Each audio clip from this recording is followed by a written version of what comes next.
All right. Now, I only mentioned Gillian Robertson's fight because that's the only fight worth mentioning. Those other two fights stunk up the joint. And they are the first stinking fights this year. Mark the calendars. The first stinking WMMA fights for 2025 took place in early May. Early May. And we'll get to the culprits responsible for that later. Now, I picked Gillian Robertson in this fight. I feel like this was an easy pick. I don't have, much room to brag with this one. Rodriguez has lost her most recent two fights. And that's the thing. Rodriguez actually retired after this loss. She laid her gloves down, for those who didn't know. She's 38 years old, and she's only on a 3-fight losing streak, just in case you didn't know. 3-fight losing streak. We've seen much worse. Wasn't Tisha on like a 6 or fight losing streak? Something ridiculous. But we've seen 4, 5, 6 fight losing streaks. And we've seen the UFC continue to give these fighters fights. So a 3-fight losing streak is not that bad. It's not something that I would think a fighter would retire on. However, it was her 5th loss in her past 6 fights. Okay, let's throw that in there. I'm sure that's part of what prompted her to make this decision. And this is the thing.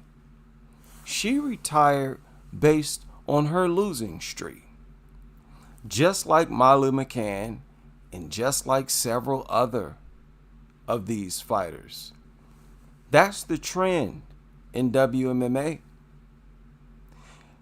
When it comes to retirement, it is based on how bad of a losing streak you're on more than anything else.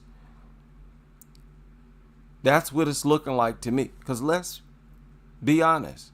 If Molly was on a win streak, she wouldn't have retired. If Yana was on a win streak, she wouldn't have, not Yana, Marina Rodriguez. If Rodriguez had only suffered a loss to Carlos Esparza, or I will say even if Rodriguez was on a 4-fight win streak, she would not have retired. Let's give Amanda Lemos and Verna those losses. And let's say that Marina Rodriguez has been undefeated ever since her comeback destruction of Michelle Waterson. Now, if that were the case, she'd look at this as her renewal.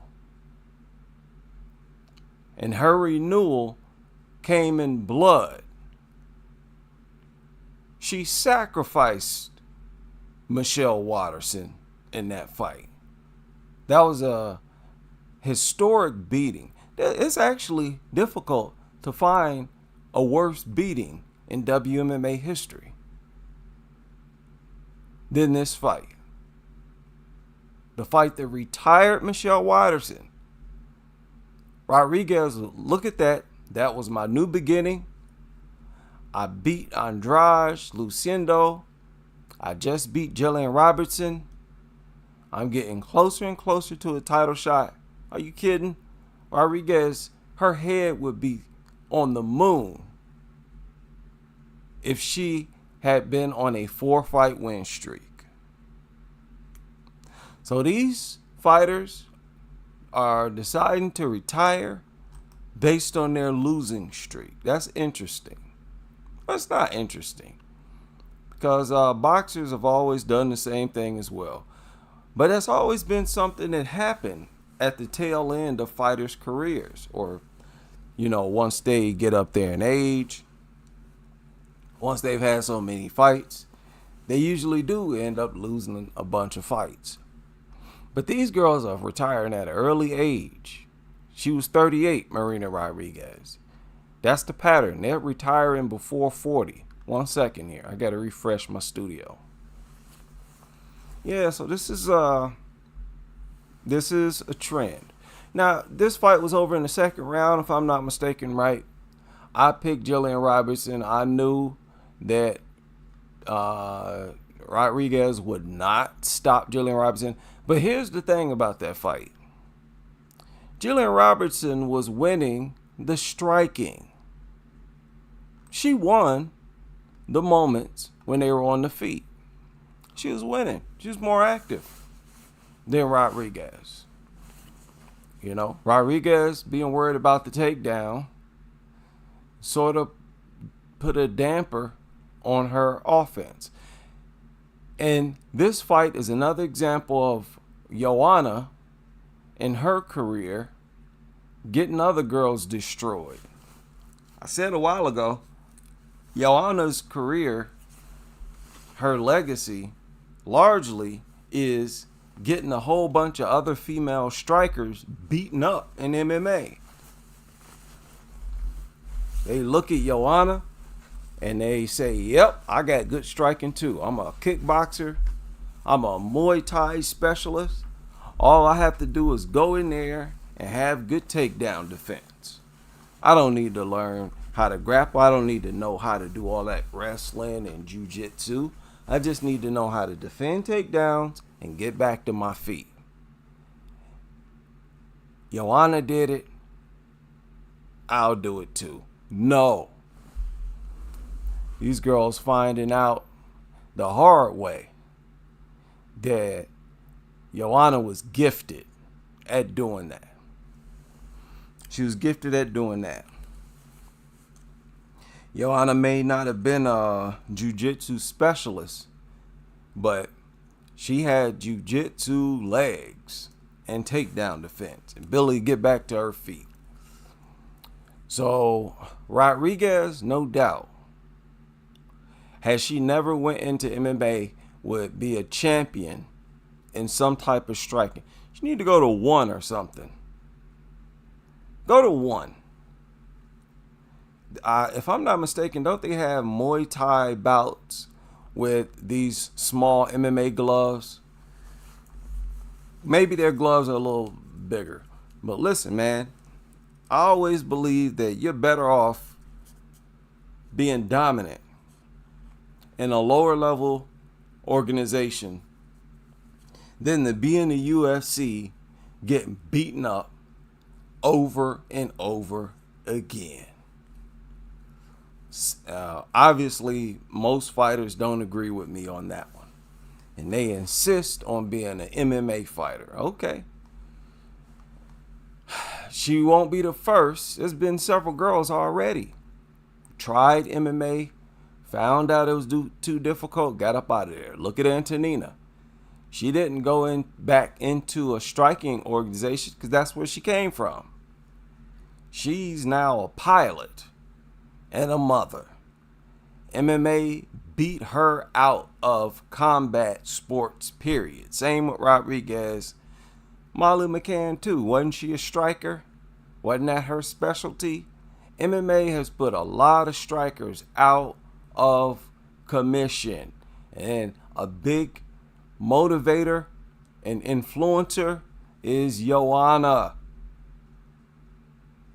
And that's not the last. There's going to be a whole lot more girls who going to get beat up just like this because of Joanna.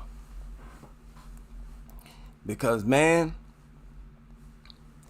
if you can stop Gillian's takedowns, if you can deal with her on the ground, all you need to do is be a decent striker. That's it. As good as Gillian looked, and I don't mean to rain on her parade, but that's just what it is. If you're big enough to stop her takedowns, you good enough to deal with her on the ground, most likely you win that fight. Your striking doesn't have to be spectacular. So we'll see how far Gillian can get. Like I said, I think Gillian is in her prime right now. Her striking might not be the best, but I think now she understands her striking and is more comfortable with it and uses it like to the best of her ability and matches it well with her takedowns. Even though she doesn't have the best boxing, she uses her skill set to its maximum potential or ability. Her kicks, same way. They're not the best kicks, but she's throwing them out there. She's throwing them. She's not holding on to them. She's letting loose. She's letting go of whatever she does have. And I think it makes her a decent striker. That's just me personally. I think as a striker, she is not all that bad. And like I said, she was winning the striking contest, in my opinion. I felt like during the time when they were standing, she was winning. Rodriguez was losing. So we'll see how far Gillian can get. Who knows? Maybe she'll get a title shot. That's the thing. That's what's going on right now. These wrestler chicks are reminding these strikers, no, you gotta be proficient on the ground in some way. At the very least, takedown defense and your ability to get back to your feet. You at least got to be high level at that. If not, these girls with inferior striking is going to continue to beat y'all up. That's what's going to happen. Now, on to the difficult part of this video. Dana White, Mick Maynard,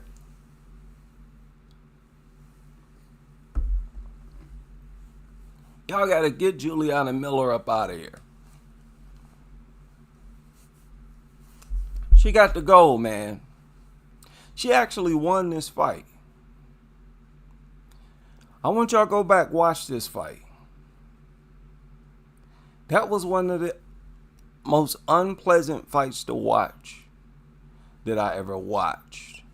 And shout out to the audience Shout out to the crowd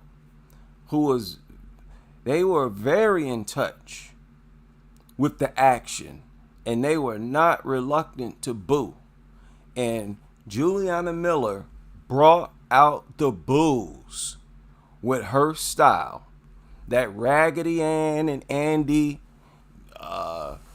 press them against the fence and hold them, and boring style that don't nobody like. Miller went in there and stunk up the joint.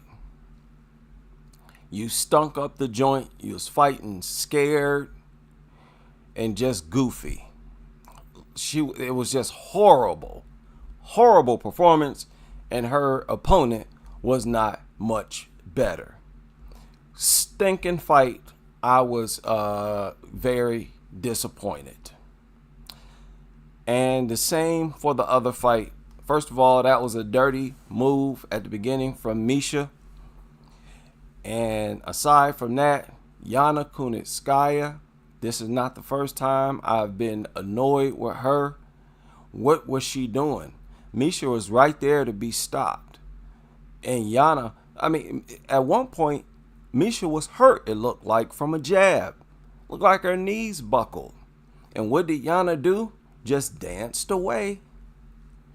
Just kept moving. Just no fight IQ, and she was not doing enough. For a fighter who is as easy to hit as Misha is, Yana was doing way too much moving and looking, and not enough swinging, not enough kicking. That fight did not have to end in no stupid decision.